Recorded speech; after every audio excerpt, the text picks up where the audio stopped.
Darryl, we're here at Rangitata Island Aerodrome. We're standing in front of your, what is commonly known as a Bren gun carrier, but tell me exactly what is this model? Yeah, this machine here is, the technical name for it is a machine gun carrier, LP2A. This is actually an Australian one. Got quite a good history to this one. It was built in the Metropolitan Gas Workshops in Melbourne, Victoria, Australia in 1941. And the Australian war records show that it went to Egypt later on in the same year on a troop ship, and I can never pronounce the name of the troop ship, but it ended up in Egypt.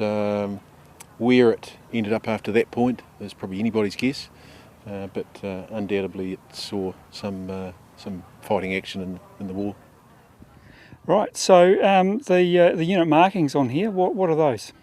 Yeah, it has Australian markings. The number you see on the side there, the AIF number, is AIF stands for Australian Imperial Force, and the number beside it, T16532.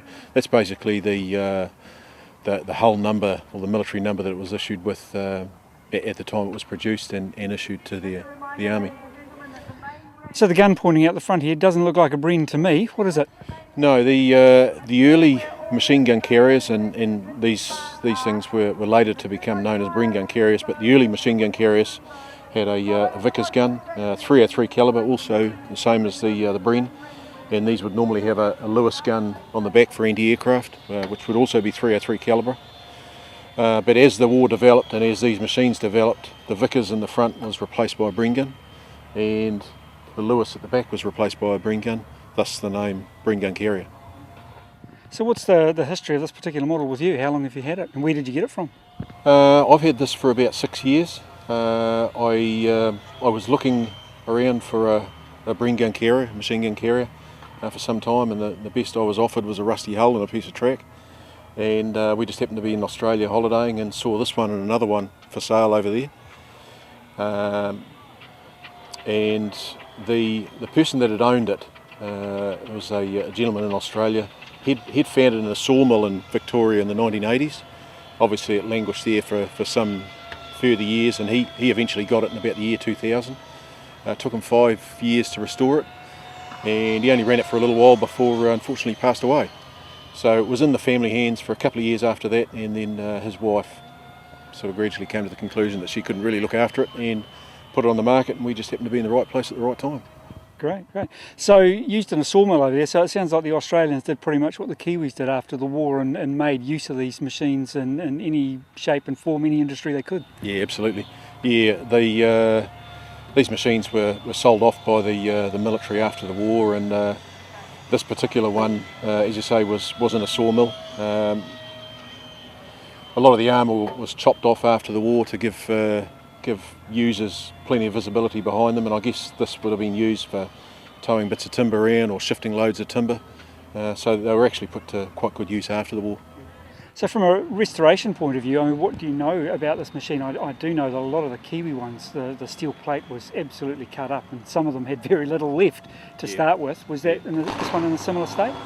Yeah, well, when I saw this and saw some of the photographs from the restoration, really it was about from this point down that was left. It was just a box.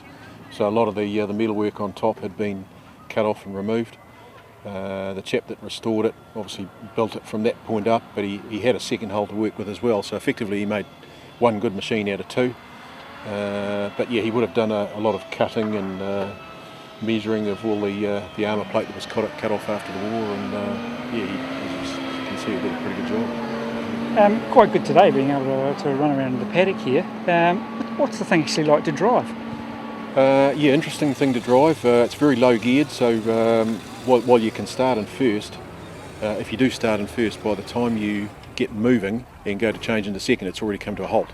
So it's quite heavy, and the tracks sort of slow it as it gets going. But generally, if you start off in second gear and then get a little bit of speed up, get into third and fourth, on a straight bit of grass, like something out here, you'd probably get up to 20-25 mile an hour, providing you had enough room.